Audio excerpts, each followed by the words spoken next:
Kaya eh. Ah? Hello, sir. Tony, Okay, sir. may tatanong lang ako kasi Okay, sir. nagkalat sa Facebook ako daw ay patay na. Anak na sina. Pinarword ko nga sa'yo, sir. Hindi, may tatanong. May panibago raw ako raw ay pinasok sa Legrand at pinagbabaril. Ano, sir? Ano, sir? Ano, sir? Nagkalat sa Facebook na ako daw ay patay na. Ngayon, Yes, sir. baka yan ay, tignan mo nga, baka may threat talaga tayo dyan. Sige. Okay, ito. Kasi ngayon, pagka may lumalabas na ganyan, baka nga meron tayong threat. Kaya nagdagdag ako ng security rito at saka mga CCTV. Sige, sir.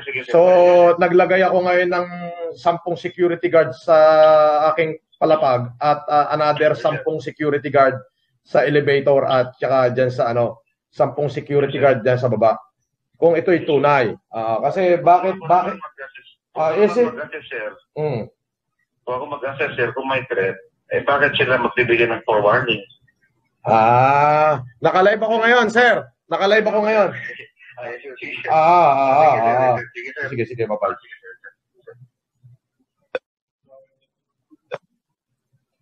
Sandali lamang po mga kapatid at talagang napaka ng balitang iyan. Nako.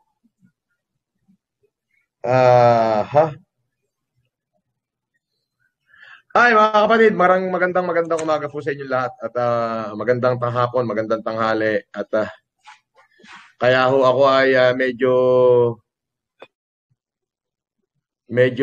nag-live gawa ng napabalitang hong ako raw ay tigok na. Ako raw ho ay patay na. Hindi ho nila kinaya yung paninira sa akin kaya ang ginawa nila ako ay pinatay na nila. Anyway, yun ho. At pakishare muna ho natin tot ng maliwanagan yung ating mga mamamayan na tayo ay buhay. Tayo ay pinipilit nilang pabagsakin pero ito lang ang masasabi ko sa kanila, hindi nila ako kaya. Ay talaga naman, ang sipa ho pabalik ay masakit. Maraming salamat po sa inyong patuloy na pagsuporta. Yan ang fake news na yan, nakakabwisit na ho eh. Yan ang mga ganyang fake news ay nakakabwisit at hindi ho yan maganda. Nga ho pala. Nako, ang balita ho talaga, grabe. Patay na daw yung boxing namin. Meron pang video ho na lumabas, video, na ako'y nandito at ang sinasabi ko ho doon sa video is, ako ho ay walang naipamigay na bigas, nakakahiya na ho sa taong bayan, ako ho'y magpapakamatay na lamang. Ayun, pasensya na ho kayo, mababalitaan nyo ho bukas ako'y patay na. Video ho, pag pinakinggan nyo yung video, parang ako ho yung nagsasalita. Abay, kakagaling naman ng mga hand-rated na ere. Sobrang gagaling mag-edit ng mga video na rin mga ere. Kapag ka may lumabas ho na video na hindi galing dito mismo sa akin channel, yun ho ay fake. Hindi ko alam yun. Gawa ho yun ng mga lintik na tinamaan na magaling. Pati ho ang aking asawa tumawag. Ano na, umuwi ka na. Nagtatanong, tingnan nyo yung ginawa nila fake news na yan. Manong, may voice record din po. Yun na nga. Hindi ho ako gumawa noon. Ang matindi ho, nagawa nila ng video na ako'y nakaupo rito at sinabi ko raw na mga kababayan, wala ho akong pinamigay na bigas. Nagpapapicture lang ho ako sa truck. Sa sobrang dami ho ng umasa, ako'y hiyang-hiya na. Kaya akin hong kikitilin na ang aking buhay para lang ho maging satisfied na kayo at di na ho ako makapagtago sa kahihiyan. Yun ho. Tapos, biglang lumabas na ako'y nakaburol na at yun na nga, ako'y patay na. Kesyo meron pang isa na ambos daw ako sa tiyaong. Ay, nako. So, alam nyo po, ulitin ko na, lahat po yan gusto ko pabagsakin.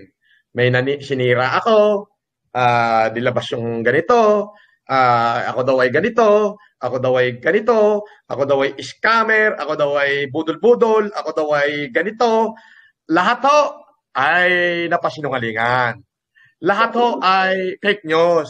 Ngayon ho, ang nilabas nila naman nila ay ngayon ho, ang pinalabas naman nila, ako daw ay may mga warrant, ako daw ay may kaso sa ganito, ako daw ay uhuli na. Wala ho. Nung hindi ho nagtagumpay, ang sinabi naman nilang issue, ako daw ay nangamkam ng lupa, ako daw ay ganito, ay wala na naman. Naglabas na naman ng mga fake videos at saka fake na kung ano-ano. Ay wala na naman humagawa sapagkat ika nga kapag ang puso mo at tapat kang gumagawa, wala kang dapat ipag-alala. Sabi ko nga po, uulitin ko, it will take not only 1 million, it will take 1 billion smart man to bring a one good man down. At the end of the day, good man will remain a good man. Yun ho yan. Ngayon wala na ho silang magawa. Ang ginawa ho nila ngayon ay gumawa ng video na ako raw ay nagpapakamatay. Ayan. Pagkatapos, gumawa ho ng video na ako ay nakaburol na. Ngayon, may isa pa hong balita, kanina lang hapon, pinasok daw ho ako dito sa Legrand at pinagbabaril. Nako ho! Diyos ko, hindi ho mangyayari yan. Sige, punta kay Rene at nang magkaalaman na ho kung sino talaga. Welcome! Yung mga nagtatangka ho sa buhay ko, sige, tara din at nang magkita-kita na tayo. Kung gusto nyo, pagkatapos ng COVID, magpadala kayo ng sulat, ako'y darating. Kung gusto nyo i-draw, 5 versus 1, ako'y lalaban. 5 kayo, draw, bunutan, ako'y lalaban. Para magkaalam-alam na.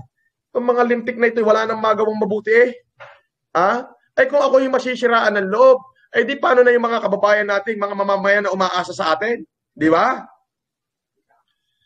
Dapat itong mga naglalabas ng fake news na to, dapat ito'y bangungutin na pag natulog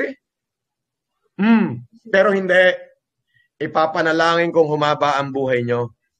Gusto kong makita nyo na nagngingit-ngit kayo sa galit dahil nagtagumpay ako sa pagtulong sa ating mamamayan. Ayan.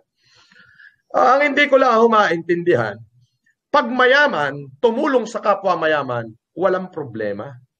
Pero pag mahirap, tinulungan ng mayaman, may problema. Pag mahirap, tinulungan ng mahirap, may problema. Pag mayaman, walang problema. Pag mahirap, may problema. Parang ang hirap kong iintindihin yan. Di ba? Siguro ko yung pera ko ipinamigay ko sa kapwa ko mayaman, baka ako wala akong problema ngayon, baka ako'y sobrang sikat pa, ako'y pinupuri pa. Pero ito ang tatandaan nyo. Ang mahihirap ang mga tunay na anak ng Diyos. Napakahirap po para sa isang mayaman ng pumasok sa pintuan ng langit. Nakalagay ho yan sa Biblia, yung aking sinasabi. Mahirap daw ho para sa isang mayaman na pumasok sa pintuan ng langit.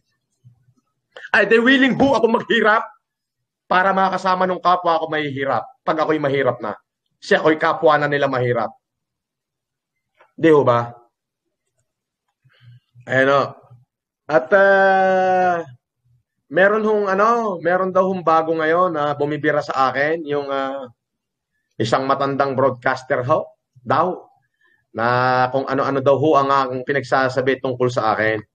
Ay masasabi ko, wag niyo lang pakinggan yan. Naghahanap lang ho yan ng viewers. Alam niyo naman ho kung ano yung tunay na nangyayari. Imbis na magalit ho ako sa matandang hukluban na yan, ay pinapanalangin ko na lang sa dakilang lumikha na sana ibigyan pa siya ng mahabang buhay at para naman maitama niya kung meron ba siyang pagkakamali. Hanap buhay niya ho yan, hayaan niyo na ho siya. Hindi ho tayo nagagalit yan. So yun po, magandang araw sa inyo, mabuhay po kayo lahat, magkita-kita tayo mamayang alas 11. Ayan, pinasisinungalingan ko lahat ng fake news na yan. Mga wala akong magawang matino yan. Yung sabi ako raw ho ay pinasok na rin dito at pinagbabaril daw dito. Punta kayo dinit ng magkaalaman na. Nakaw. Kung gusto nyo, i-text nyo ako, i-message nyo ako. Lahat ng anak ni Satanas ay pagbubuhol-buhulin ko lahat. Kailan pananalo ang kasamaan sa kabutihan? Ay, hindi pa nangyayari yan. Yan o ay, yung mga nagko-comment ng pangit sa akin YouTube, tingnan nyo ho ay walang picture, walang muka, ay puro fake ho dadalawang tao lang yan na napayaran, gagawa ng maraming account. Sila lang din ho yan. Nako, sa Facebook niyan ay sila din lang. Ang gawin nyo, pag nakakita ho kayo ng fake news sa Facebook, ang gawin nyo lang report and block. Ganun lang simple, wag na ho kayo makipagtalo. Lahat ho ng basher ko, report and block. Pag ni-report nyo at binlock, ay di block yung Facebook. Gagawa na naman ho sila ng panibagong Facebook. Bibili na naman sila ng panibagong SIM card. Hayaan nyo, maubos yung pera nila kagawa ng SIM card. Kaysa ubusin nyo ako'y nananawagan kaysa ubusin niyo yung oras niyo makipagtalo sa kanila, ay report and block. Yung mga basher ko, ito, sira na naman ang araw nyo. Nakita nyo? Sira ng araw nyo. Nakita nyo na naman akong masayang-masaya eh. Ay di, sira na naman ang araw nyo. Saan ka ba naman nakakita?